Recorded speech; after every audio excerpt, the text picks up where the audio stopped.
And I want to tell you about the Middle East peace process.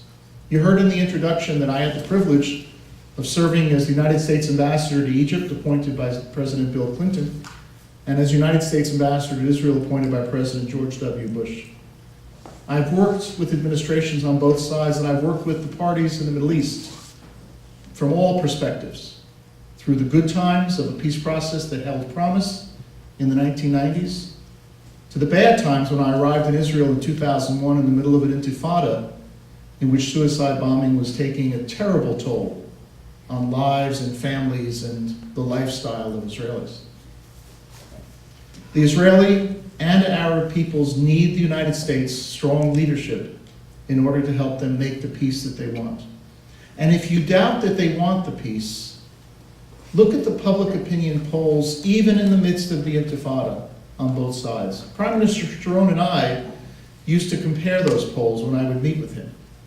And it was an extraordinary outcome. You would see Israeli polls that would show that the Israeli people wanted a tough response to Palestinian violence, and in the same polls would insist that their government pursue peace. And you had Palestinian polls showing the Palestinians wanted to hurt Israelis because of what they perceived as occupation practices. And in the same polls, Palestinians saying that they wanted an outcome that was fair and just and ended the Arab-Israeli conflict.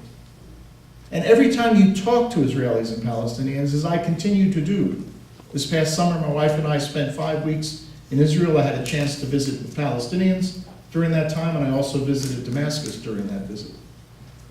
And they continue to tell you that the United States' role in helping Arabs and Israelis make peace is instrumental.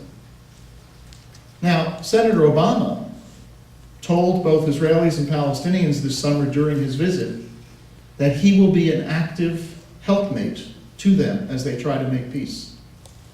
The Republican platform talks about peace, but read today's press, where Republican spokesmen are talking about not being engaged, not being interested. I was attacked last week, first by the New York Sun in an editorial, and then by former Mayor Rudolph Giuliani, for telling the Syrians not to wait for our next administration in order to make peace with the state of Israel. That warranted an attack by the McCain campaign. I was attacked by Mayor Giuliani for telling the Syrians that they needed to fix their society, because I went to Syria to participate in a conference on the rule of law. How do you get Syrian society to move from a dictatorship to the beginning of democratic governance? That's what the McCain campaign chose to attack, not to look for ways in which to encourage democracy or to encourage peace. So the choice is before us.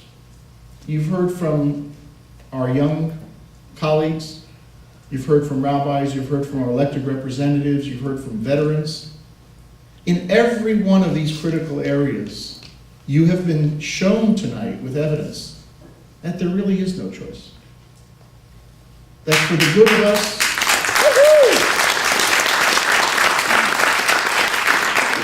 for the good of us as a people, for the standing of America in the world, and now, as I suggest to you, for our national security and the security of the state of Israel, it must be Obama and Biden. Let me conclude with one note that was shared with me in confidence about 10 days ago when I visited Israel for the bar mitzvah of a nephew and had a chance to meet with President Shimon Peres. And he shared this with me in confidence, but I am confident that he will not mind if I share it with you. He had a one-on-one meeting during the visit of Senator Obama with Senator Obama.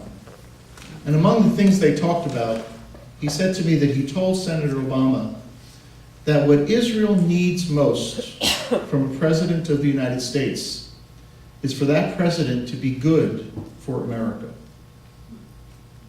Senator Barack Obama will be good for America, and therefore good for a secure, safe, free, and prosperous state of Israel.